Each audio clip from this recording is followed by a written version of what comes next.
नमस्कार दोस्तों, मैकेंजी मलिक साहब चैनल पे एक बार फिर से स्वागत है। मैं सुमित मलिक आप सभी का वेलकम करता हूं मेरे चैनल पे। प्रीवियसली हमने क्या देखा, पहले लेक्चर में हमने देखा था रेफ्रिजरेशन, कूलिंग और फ्रीजिंग में क्या डिफरेंस है, रेफ्रिजरेशन इफेक्ट क्या होता है, रेफ्रिजरेंट क्या होते हैं, COP कोफिशिएंट ऑफ परफॉर्मेंस या एनर्जी परफॉर्मेंस रेशियो क्या होता है, इसका फॉर्मूला देखा था desired effect by work input. अब हम बात करें COP ऑफ पंप, रेफ्रिजरेटर और एफिशिएंसी ऑफ इंजन, इन तीनों में हमने रिलेशन देखा था। वो रिलेशन आपके सामने स्क्रीन पे है। एक न्यूमेरिकल हमने क्लास में मतलब यहाँ पे किया था और एक न्यूमेरिकल मैंने घर से करने के लिए दिया था। आई होप किसी ने किया नहीं होगा, तो कोई बात नहीं, हम यहाँ पे कर लेते हैं। ठीक है, वैसे बहुत सिंपल सा न्यूमेरिकल था। आई थिंक न्यूमेरिकल जहां तक मुझे याद है, मैं एक बार स्क्रीन पे डिस्प्ले भी कर देता हूँ। और जहां तक मुझे याद है न्यूमेरिकल क्या था कि COP ऑफ रेफ्रिजरेटर दे रखा था। COP ऑफ रेफ्रिजरेटर 1.5 दे रखा था और निकालना क्या था, एफिशिएंसी ऑफ इंजन निकालनी थी, working between same temperature limits. उसमें मैंने लिखा क्या था, work producing device. Work producing device क्या होते हैं, इंजन ही होता है। तो वर्क प्रोड्यूसिंग डिवाइस की हमें एफिशिएंसी निकालनी थी। तो जी ये हमारा सॉल्यूशन, हम इसका एक बार कर लेते हैं फटाफट। तो हमें क्या पता है, COP ऑफ पंप जो होता है it is equal to 1 plus COP of refrigerator also equal to 1 by efficiency of engine. ये फॉर्मूला लेना है। इसमें जो हमें दे रखा था, इस क्वेश्चन में ये दे रखा है, हमें ये निकालना है। ठीक है, तो हमें इसकी जरूरत ही नहीं है। अगर वैसे यहाँ पे वैल्यू पुट करेंगे तो यहाँ पे हमारा COP ऑफ पंप भी अगर देखें तो वो क्या आ जाएगा, 1 प्लस COP ऑफ रेफ्रिजरेटर का रखा 1.5, वो आ जाएगा 1 अपॉन एफिशिएंसी ऑफ इंजन, या फिर 1 बाय एफिशिएंसी ऑफ इंजन आ गया 2.5, यानी कि एफिशिएंसी ऑफ इंजन क्या आ गया 1 बाय 2.5, या फिर यू कैन से 40%। ठीक है, जिनका मैथ कुछ ज्यादा ही खराब है वो लिख लो इसको 10 बाय 25 इंटू 100, तो यहाँ पे हमारा 40% आ जाएगा। ठीक है जी, बहुत सिंपल क्वेश्चन था। जो भी इसका ऑप्शन हो वो देख लेना, मैच कर लेना। अब चलते हैं आगे। आज हम RAC का लेक्चर नंबर 2 डिस्कस करेंगे। इस लेक्चर में हम करेंगे आइडियल रेफ्रिजरेशन साइकिल क्या होती है, COP of reverse Carnot cycle कैसे कैलकुलेट करते हैं, what is the unit of refrigeration, और लास्ट में हम ड्राइव करेंगे 1 TR के लिए फॉर्मूला। तो आइए शुरू करते हैं। तो जी आज की वीडियो में हम सबसे पहले डिस्कशन के टॉपिक मैंने बता दिए हैं कौन कौन से होंगे। सबसे पहला टॉपिक शुरू कर रहे हैं ideal refrigeration cycle. Ideal refrigeration cycle, तो सबको पता होगा कि हम इंजन के केस में पढ़ते हैं, जिन्होंने थर्मोडायनामिक्स पढ़ी है उनको पता होगा एक इंजन होता है कार्नोट। कार्नोट इंजन कौन सा होता है, हमें बेस्ट एफिशिएंसी देता है, जिसकी यू कैन से मैक्सिमम एफिशिएंसी आती है, वो इंजन हमारा कौन सा होता है, कार्नोट। तो सेम कार्नोट के ही उसी प्रिंसिपल पे रिवर्स वो किस पे काम करता है, कार्नोट साइकिल पे। तो हमारे रेफ्रिजरेटर जो है वो वर्क प्रोड्यूसिंग डिवाइस नहीं, वर्क कंज्यूमिंग डिवाइस है। तो ये किस पे काम करेंगे, रिवर्स कार्नोट साइकिल पे। बिल्कुल डिटेल उसका बिल्कुल डिट्टो है और उसका अपोजिट है। यू कैन से हमारा कार्नोट साइकिल था, कार्नोट साइकिल का जो अपोजिट है वो है reverse Carnot cycle. Reverse Carnot cycle इस पे क्या डिपेंड करते हैं, जो हमारे वर्क प्रोड्यूसिंग डिवाइस है। रिवर्स कार्नोट साइकिल ये आइडियल रेफ्रिजरेशन साइकिल है। प्रैक्टिकल कार्नोट साइकिल भी नहीं थी, प्रैक्टिकल ये भी नहीं है। रिवर्स कार्नोट साइकिल और कार्नोट साइकिल में क्या डिफरेंस है, अगर किसी को याद हो, किसी ने देखा हो, तो कार्नोट साइकिल हमारी कुछ होती है। अगर उसका कार्नोट साइकिल का TS डायग्राम हम बनाए तो कार्नोट साइकिल का TS डायग्राम बनता है कुछ ऐसा, 1 2 3 4। ये TS डायग्राम है। 2 आइसोथर्मल प्रोसेस हैं, 2 आइसेंट्रोपिक प्रोसेस हैं। दो प्रोसेस आइसोथर्मल, दो प्रोसेस आइसेंट्रोपिक। ये क्या है वर्क प्रोड्यूसिंग डिवाइस के लिए, ये है हमारी Carnot cycle. Reverse Carnot cycle क्या होगी, बिल्कुल सेम है, कोई डिफरेंस नहीं है, इसको बस अपोजिट करना है। तो मैं थोड़ा यहाँ पे मैं स्पेस चाहिएगा तो मैं इस तरह बना देता हूँ इसको।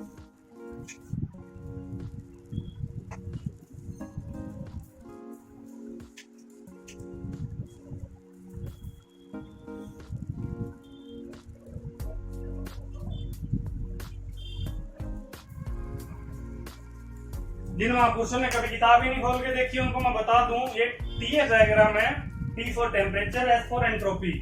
ठीक है, एंट्रोपी क्या होती है डिटेल में हम पढ़ेंगे कहाँ, थर्मोडायनेमिक्स में। लेकिन फिलहाल के लिए मानो डिग्री ऑफ रैंडमनेस जो तुम लोग अब तक पढ़ते आए हो उतना ही समझो इसको। डिग्री ऑफ रैंडमनेस है, या फिर यू कैन से एंट्रोपी क्या है, it is measure of irreversibility. जितनी ज्यादा एंट्रोपी होगी उतनी ज्यादा प्रोसेस इरिवर्सिबल होगी। ठीक है, ये हमारी रिवर्स कार्नोट साइकिल है। अगर आप ध्यान से देखो तो रिवर्स कार्नोट साइकिल और कार्नोट साइकिल जो है बिल्कुल अपोजिट है। ये हमारी क्लॉकवाइज है, ठीक है, ये हमारी काउंटर क्लॉकवाइज है, तो बिल्कुल अपोजिट है और कोई डिफरेंस नहीं है। दो प्रोसेस इसमें भी आइसोथर्मल है और दो प्रोसेस इसमें भी यू कैन से आइसेंट्रोपिक है या फिर रिवर्सिबल एडियाबैटिक है। आइसेंट्रोपिक और रिवर्सिबल एडियाबैटिक बोलते हैं कि नहीं बोलते हैं, क्या करते हैं क्या नहीं करते हैं, ये सारी डिटेल हम थर्मोडायनेमिक्स में पढ़ेंगे। फिलहाल के लिए बस इतना देखो, दो प्रोसेस जिनमें एंट्रोपी चेंज नहीं हो रही, एंट्रोपी चेंज नहीं हो रही मतलब आइसेंट्रोपिक। ठीक है, जिसमें टेम्परेचर चेंज नहीं हो रहा मतलब आइसोथर्मल। ठीक है, जो जिसमें थर्म यानी टेम्परेचर चेंज नहीं हो रहा वो आइसोथर्मल, जिसमें एंट्रोपी चेंज नहीं हो रही वो आइसेंट्रोपिक। ठीक है, इसको रॉक कर देते हैं। एक्चुअल में अगर एक चीज और देखो, इसमें हीट एडिशन होता था हमारा। हीट एडिशन कहां होता था, हीट एडिशन होता था हमारा कांस्टेंट टेम्परेचर पे, यहां पे कांस्टेंट टेम्परेचर प्रोसेस में हीट एडिशन होता था। इसमें हीट रिजेक्शन कहां होता था, यहां पे। ठीक है, हीट एडिशन कांस्टेंट टेम्परेचर पे होता था, हीट रिजेक्शन भी कांस्टेंट टेम्परेचर पे होता था। यहां पे भी रहेगा सेम, हीट एडिशन हमारा कांस्टेंट टेम्परेचर पे, बस डिफरेंस ये हो जाएगा कि उसकी बिल्कुल अपोजिट है। तो यहां हीट एडिशन है, सॉरी यहां हीट अप्लाइड, यहां हीट रिजेक्टेड। ठीक है, ये हमारी रिवर्स कार्नोट सीओपी। चारों प्रोसेस कौन कौन सी होती हैं? प्रोसेस 1 to 2 जो है इसमें क्या हो रहा है, एंट्रोपी में कोई चेंज नहीं आ रहा, तो मतलब आइसेंट्रोपिक प्रोसेस है। और आइसेंट्रोपिक को रिवर्सिबल एडियाबैटिक भी बोलते हैं। इंटरनली रिवर्सिबल प्रोसेस है ये। पूरी की पूरी साइकिल जो है कार्नोट साइकिल जो है वो हमारी इंटरनली रिवर्सिबल साइकिल है। ठीक है, तो एक बार पहले ये नोट कर लेते हैं कौन कौन सी प्रोसेस में क्या क्या हो रहा है। सबसे पहले process number 1 to 2, process 3 to 2 to 3, 3 to 4, 4 to 1।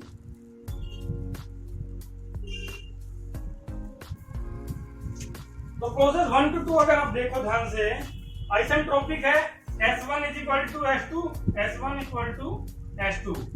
मैं सारे को लिख रहा हूं, लेकिन जो था ऐसे लिख देते हैं इसको, सारे को एस ए लिख देता हूं इसको, S1 इक्वल टू S2। ठीक है, ये हमारी रिवर्स कार्नोट साइकिल है।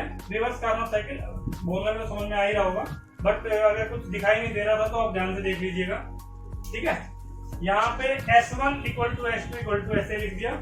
नेक्स्ट जो है यहाँ पे हम इसको मान लेते हैं, ये हमारा S3 इक्वल टू S4 है, S3 equal to S4 equal to SB मान लेते हैं इसको। ठीक है, ये SA मान लिया, इधर वाली जो हायर एंट्रोपी है उसको हमने SA मान लिया, इसको हमने SB मान लिया। जो अपर टेम्परेचर है इसको TH मान लिया, लोअर वाले को TL मान लिया। ठीक है जी, ठीक है। अब बात करते हैं प्रोसेस 1 to 2। प्रोसेस 1 to 2 हमारी क्या है? प्रोसेस 1 to 2 हमारी है आइसेंट्रोपिक कंप्रेशन। प्रोसेस 1 to 2 है आइसेंट्रोपिक, या फिर इसको बोल सकते हैं रिवर्सिबल एडियाबैटिक कंप्रेशन। ठीक है, आइसेंट्रोपिक या reversible adiabatic compression 1 to 2। 2 to 3 क्या है, हमारी कांस्टेंट प्रेशर पे है, कांस्टेंट टेम्परेचर पे, सॉरी कांस्टेंट टेम्परेचर पे, कांस्टेंट टेम्परेचर या फिर isothermal heat rejection, constant temperature heat rejection. 3 to 4 क्या है हमारी, आइसेंट्रोपिक और reversible adiabatic expansion.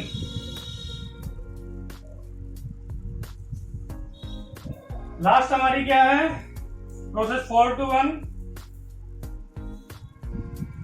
Isothermal heat addition. अभी तक का एक बार रिकॉर्ड जो नोट कर लीजिए आप लोग। ठीक है, अब मैं इसको थोड़ा ऊपर लिखता हूं।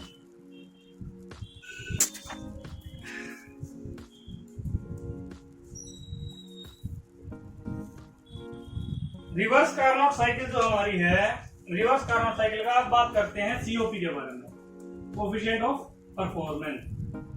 कोएफिशिएंट ऑफ परफॉर्मेंस हमारा क्या होता है, हमारा कोएफिशिएंट ऑफ परफॉर्मेंस होता है desired effect upon work input. अब कुछ लोग बोलेंगे वर्क इनपुट लिखते हैं, वर्क नेट क्यों नहीं लिखते, वर्क नेट क्यों नहीं लिखते?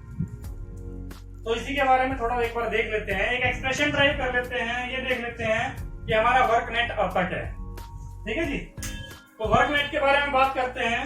हमें पता है कि किसी भी एक कंप्लीट क्लोज्ड साइकिल में according to first law of thermodynamics क्या है, total you can say change in work, you can say total change in work is equal to total change in heat. Net work in a cycle will be equal to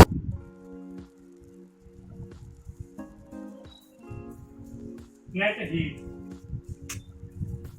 अगर मान लो हम बात करें according to first law of thermodynamics, according to first law of PD, thermodynamics के first law के हिसाब से क्या है, net work in a cycle, net work in a cycle is equal to net heat interaction in that cycle, net work interaction is equal to net heat interaction। ठीक है, तो अगर हम बात करें इस केस में, अगर हम नेट वर्क निकालना चाहते हैं तो नेट हीट का निकाल सकते हैं, क्योंकि हमें क्या पता है, हमारे पास क्या फॉर्मूला है डायरेक्टली टीडी, हमारे पास टीएस डायग्राम है, टीएस डायग्राम से डायरेक्टली हम हीट निकाल सकते हैं, हीट कैलकुलेट कर सकते हैं। तो हम देखते हैं नेट हीट हमारी क्या होगी। सबसे पहले अगर हमारी प्रोसेस बात करें, प्रोसेस 1 to 2 के लिए प्लस प्रोसेस 2 to 3 के लिए प्लस प्रोसेस 3 to 4 के लिए प्लस प्रोसेस 4 to 1 के लिए।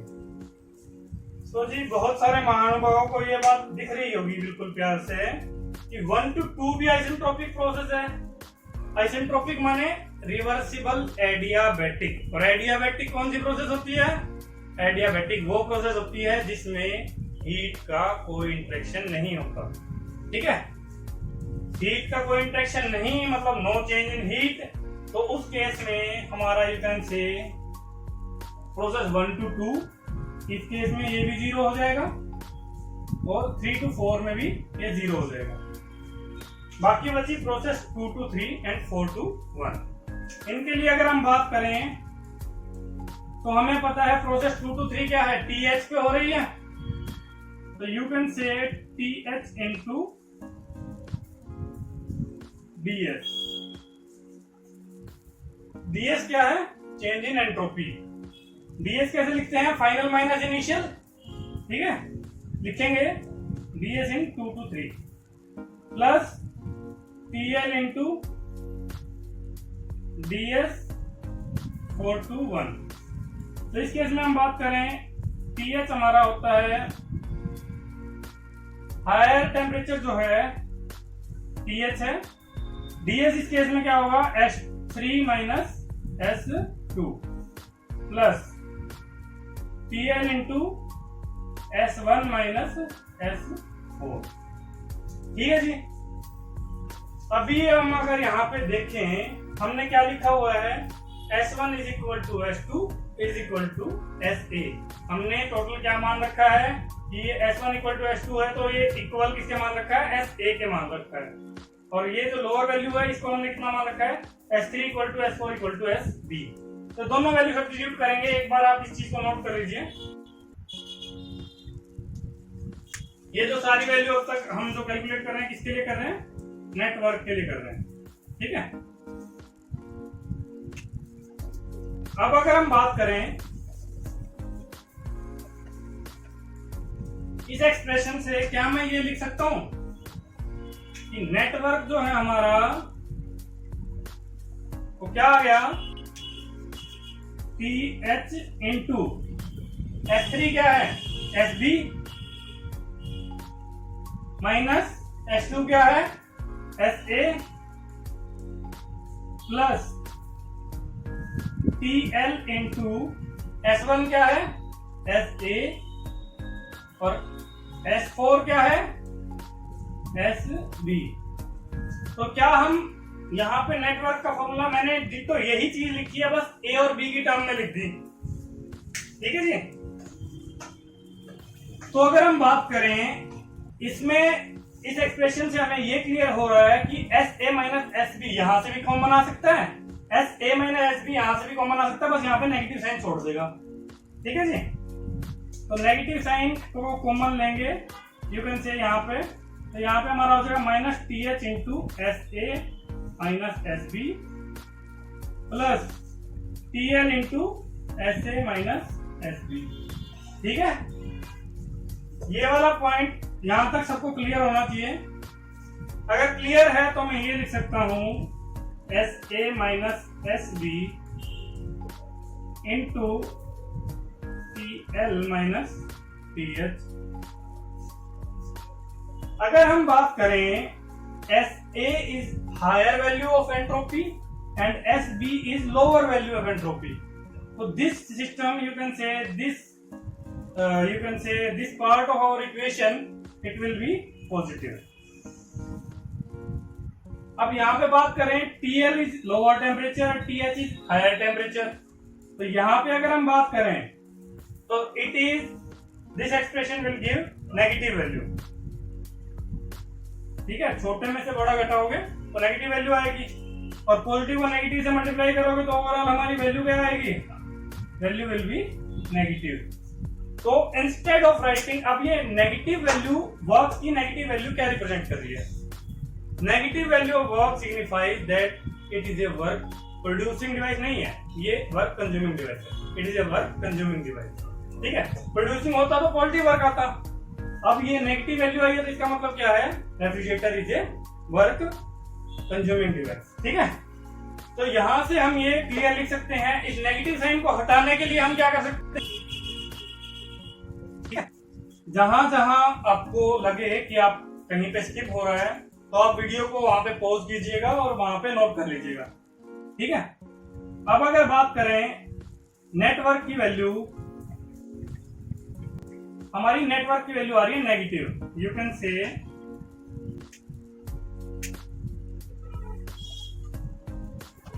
यहां के बाद network will be minus of SA minus SB या फिर इंटू TH माइनस TL। ठीक है। अगर मैं नेगेटिव साइन को हटाना चाहूं तो मैं इसको लिख देता हूं वर्क इनपुट। ठीक है। Work net will be equal to minus of work input. ये हमारा इंपॉर्टेंट चीज है, यहां से हम ये बता सकते हैं हमारा रेफ्रिजरेटर जो है एक वर्क कंज्यूमिंग डिवाइस है, refrigerator is a work consuming device. और जब हम सीओपी की वैल्यू लिखेंगे तो सीओपी में हम नेगेटिव वैल्यू थोड़ी लिखेंगे। सीओपी हमारा क्या है, परफॉर्मेंस बताने के लिए है। हमें बस ये जानना है कि ये कितना एफिशिएंट डिवाइस है। तो अगर उस केस में अगर हमें पॉजिटिव या नेगेटिव लिखना पड़े, नेगेटिव तो बिल्कुल उसमें कोई सेंस ही नहीं बनाएगा। तो हम ये कह सकते हैं कि यहाँ पे हम नेटवर्क लिखने की बजाय उसको लिख देते हैं माइनस टाइम, यू कैन से इसको नेटवर्क लिखने के बजाय वर्क इनपुट की फॉर्म में लिख सकते हैं। तो यहाँ पे हमारा वर्क इनपुट क्या आ जाएगा, वर्क इनपुट जो है वो हमारा क्या आ जाएगा, वो आ जाएगा SA minus SB into TH minus TL। ठीक है जी। तो हमारा वर्क इनपुट की वैल्यू आ गई है। इसको किसी को नोट करना, नोट कर लीजिए। इसके बाद हम बात करते हैं सीओपी की। तो अब सबको ये क्लियर होगा हम इसमें वर्क नेट लिखने की बजाय वर्क इनपुट क्यों लिखते हैं। क्योंकि अगर बात करें एफिशिएंसी की, एफिशिएंसी में हम लिखते हैं नेट वर्क डन, ठीक है, वहां पे वर्क इनपुट नहीं लिखते, वहां पे नेट वर्क डन लिखते हैं।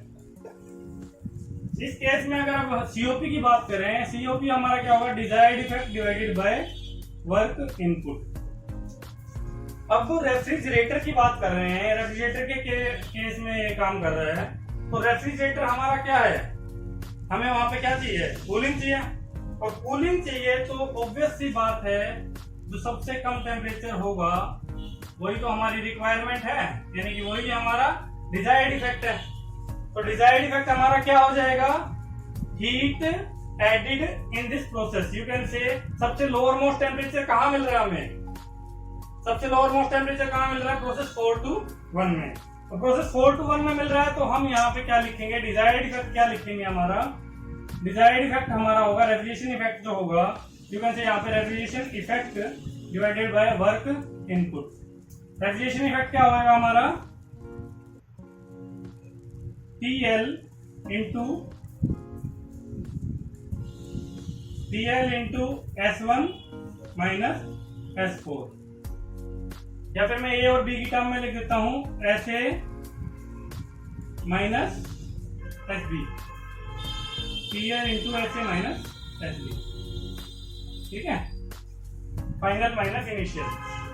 प्रोसेस 4 to 1 के लिए बात कर रहे हैं। ठीक है, रेफ्रिजरेशन इफेक्ट जो हमारा, हम यहाँ पे ये भी लिख सकते हैं, it is refrigeration effect is equal to Q4 to 1 delta Q4 to 1 work input.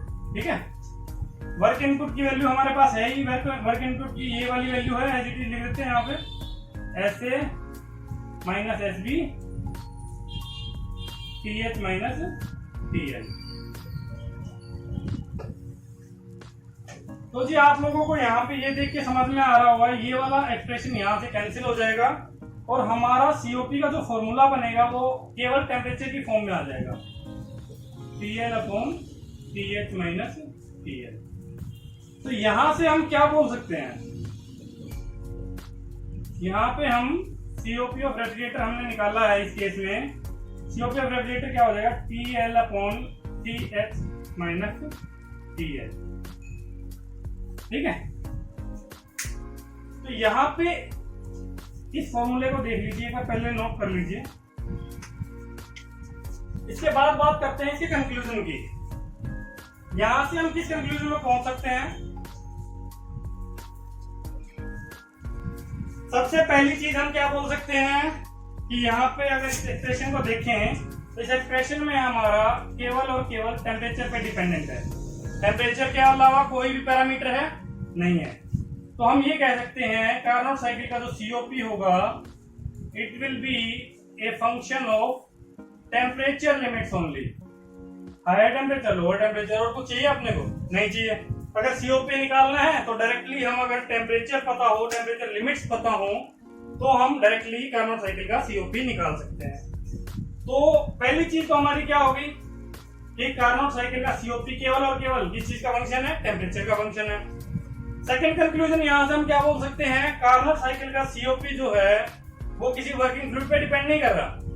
क्यों, किसी वर्किंग फ्लूइड की कोई प्रॉपर्टी यहाँ पे यूज ही नहीं हो रही है ना। तो अगर कोई डिफरेंट फ्लूइड भी यूज करेंगे तो हमारा कार्नोट साइकिल का सीओपी सेम ही आएगा। और थर्ड कंक्लूजन अगर बात करें तो थर्ड हमारा क्या है कि व्हेन 2 और more than 2 work consuming device कुछ भी हो सकता है, वो पंप भी हो सकता है, रेफ्रिजरेटर भी हो सकता है। अभी हम रेफ्रिजरेशन पढ़ रहे हैं तो रेफ्रिजरेटर के बारे में बात कर लेते हैं। तो रेफ्रिजरेटर क्या है, व्हेन 2 और more than 2 working units refrigerator units are working between the same temperature limits, whether they are working on the same fluid or they are working on a different working fluid। Working fluid क्या है, refrigerant. अगर उनके अंदर different refrigerant भी हम use करेंगे, अगर same temperature limit के बीच में काम कर रहे हैं और कार्नोट साइकिल के बेस पे काम कर रहे हैं, तो they will give us same value of COP, तो सेम परफॉर्मेंस हमें मिलेगी। तो ये कंक्लूजन हमारा थर्ड हो गया। इनको नोट कर लेते हैं, एक बार नोट की फॉर्म में लिख लेते हैं। जब भी आप अपने नोट्स बनाओ, इस तरीके से बनाना कि वो नोट्स दोबारा पढ़ने का मन करे। अलग अलग पेन से, अगर कलरफुल पेन से नोट्स बनाओगे तो उसका फायदा आपको मिलेगा कि आपका उस नोट्स को पढ़ने का मन करेगा। अट्रैक्टिव अगर नहीं दिखेगा नोट्स तो आपका खुद का मन नहीं करेगा, आप दोबारा पढ़ोगे नहीं उसको। और ना ही नोट्स को इतना कंजस्टेड बनाना कि आपको खुद को ही ना समझ में आए आपने क्या लिख दिया है। ठीक है, उसका मैं तरीका अलग से बताऊंगा कि आपको नोट्स कैसे बनाने हैं, शॉर्ट नोट्स कैसे बनाने हैं, ठीक है, और प्रिपेयर कैसे करना है। पहला नोट का फर्स्ट पॉइंट लिखते हैं। फर्स्ट पॉइंट है नोट्स का हमारा, यू कैन से नोट का reverse Carnot COP of refrigerator, given है कोई रेफ्रिजरेटर का कंप्लीट है। Reverse Carnot COP is a function of temperature limits only. Second, reverse Carnot COP does not depend upon working fluid. And third is two refrigerating units working between same temperature limits will give same COP whether they work on same working fluid or different working fluid। ठीक है, ये तीनों point note कर लीजिए।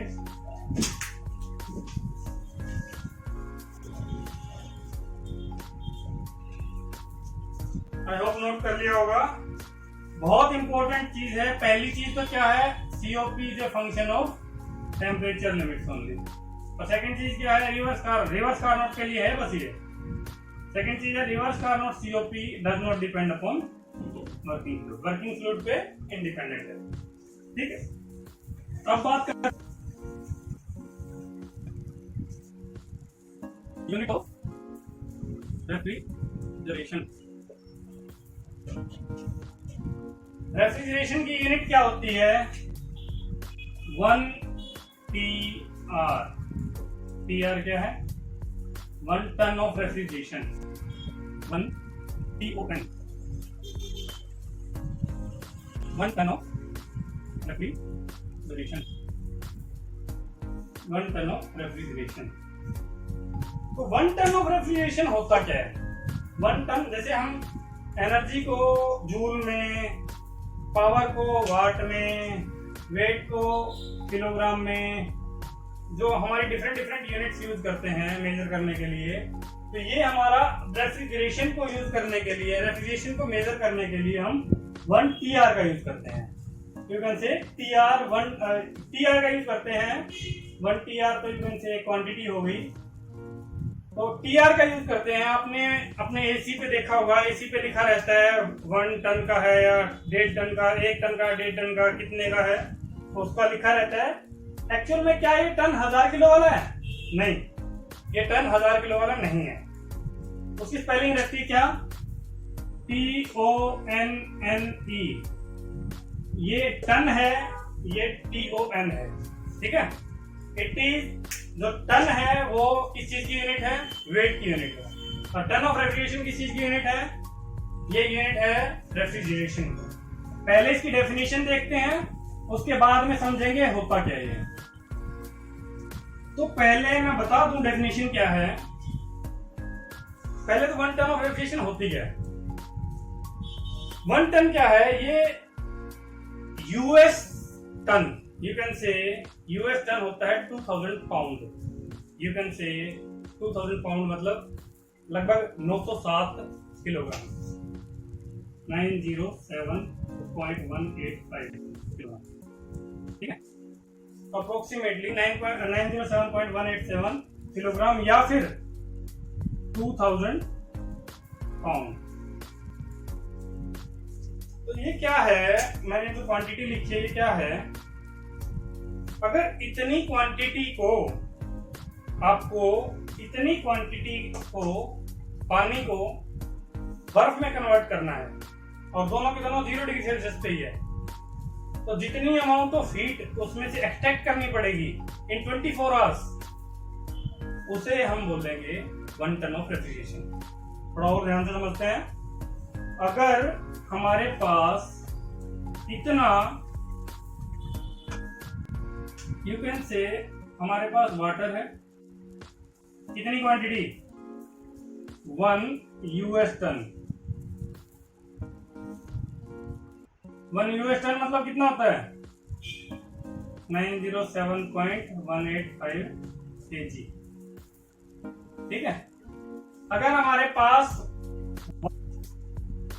इसको हमें ice की form में कन्वर्ट करना है, आइस को भाई, ठीक है, लग हो गया आइस। तो इसको 1 यूएस टन, यूएस टन और कुछ नहीं है, टन ही है, बट यूएस का मैट्रिक फॉर्म है, इंडियन फॉर्म नहीं है। जगन से इंडियन मैट्रिक सिस्टम के अकॉर्डिंग नहीं है, यूएस के सिस्टम के अकॉर्डिंग है। अगर हमें इतने वाटर को जो 0 डिग्री सेल्सियस पे है उसको आइस एट 0 डिग्री सेल्सियस में कन्वर्ट करना पड़े, इतने वाटर को आइस में कन्वर्ट करना पड़े at 0 degree Celsius in the span of 24 hours, in 24 hours, ये सबसे इंपॉर्टेंट है, इन 24 आवर्स।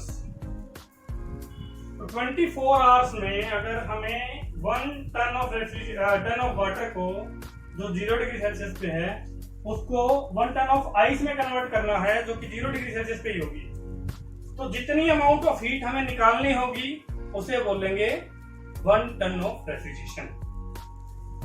अगर मैं डेफिनेशन बताऊं, amount of heat required to be extracted from water at 1 ton, water at 0 degree Celsius, you can say amount of heat required to convert 1 ton of water at 0 degree Celsius into 1 ton of ice at 0 degree Celsius in a span of 24 hours is known as 1 ton of refrigeration.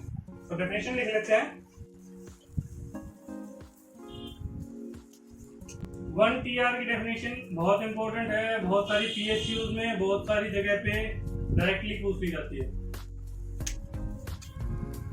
Amount of heat required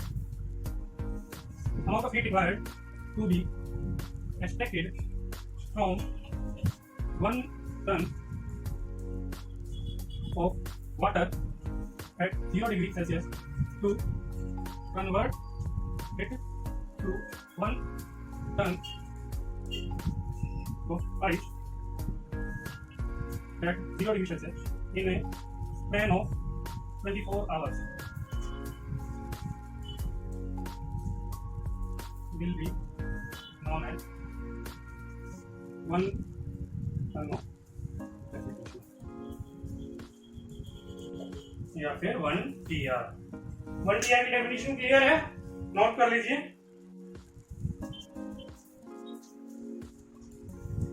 ठीक है। अब बहुत सारे ज्ञानी लोग ये बोलेंगे जिन्होंने थर्मोडायनेमिक्स बिल्कुल ही नहीं पढ़ी है, वो क्या बोलेंगे कि 0 डिग्री सेल्सियस पे वाटर था और 0 डिग्री सेल्सियस पे आइस है, तो क्यों जरूरत है हमें हीट निकालने की, तो अपने आप ही कन्वर्ट हो जाएगा। नहीं, क्यों नहीं होगा, इसमें कौन सी हीट रिक्वायर्ड होगी? क्या ऐसा हो सकता है कि हम किसी ऑब्जेक्ट को हीट दें, वो गर्म ना हो यानी उसका टेम्परेचर ना बढ़े, या ऐसा हो सकता है किसी ऑब्जेक्ट से या किसी सिस्टम से हम हीट लें और वो ठंडा ना हो या फिर कूल ना हो, ऐसा हो सकता है? उसके टेम्परेचर में चेंज ना है? बिल्कुल हो सकता है। लेटेंट हीट होती है, कौन सी? Latent heat. लेटेंट हीट क्या होती है? It is that heat which when added to a system does not increase the temperature of the system, instead it changes the state of the system. Solid है, solid से liquid बना देगी, liquid है, liquid से gas बना देगी। उस time पे हमें रिक्वायर्ड क्या होती है? Latent heat.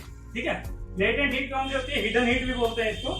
It is that amount of heat which is required to change the state of a system but that should not change the temperature of the system. Temperature change करता है उसको कौन सी बोलते हैं? उसको बोलते हैं सेंसिबल हीट। क्या बोलते हैं? Sensible heat. 1 ton of refrigeration जो है हमारा 1 TR की वैल्यू हम कैलकुलेट करके देख लेते हैं एक बार, क्या वैल्यू आनी चाहिए। ठीक है, तो अगर हम 1 TR की बात करें, हमें क्या पता है लेटेंट हीट जो होती है हमारी, लेटेंट हीट कैसे निकालेंगे हम? मास इनटू, यू कैन से लेटेंट हीट नहीं, हम 1 TR कैसे निकालेंगे? In case of latent heat हम अमाउंट ऑफ हीट कैसे निकालते हैं? M into L. M into L, L क्या है? Latent heat. ठीक है, आइस के केस में अगर हम बात करें, अभी इस केस में हम बात करें तो हमारे पास मास कितना है? 907।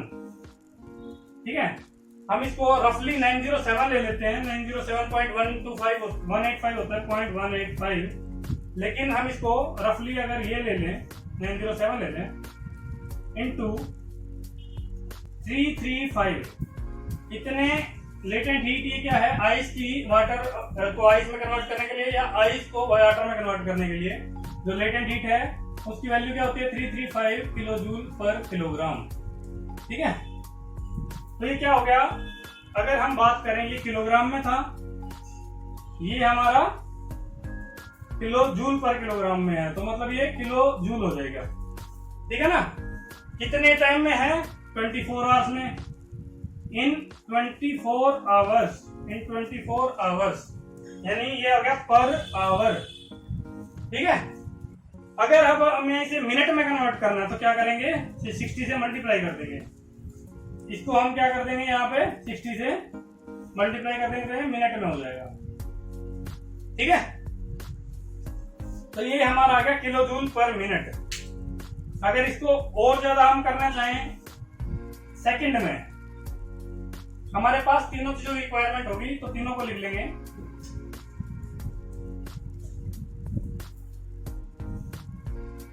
सेकंड। ठीक है, अगर हम इसमें बात करें तो ये वैल्यू कितनी आएगी? इसको अगर आप सोल्व करोगे तो वैल्यू आएगी 3.5 किलो जूल पर सेकेंड। और हमें क्या पता है? जूल पर सेकेंड क्या होता है? वॉट। ठीक है, जूल पर सेकेंड होता है वॉट।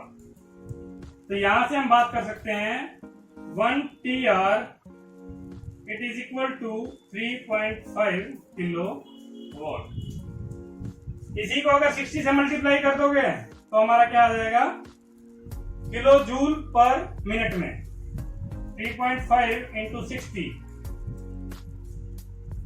0 0 35 दूनी 70, 70 किया 210, 210 किलो जूल पर मिनट।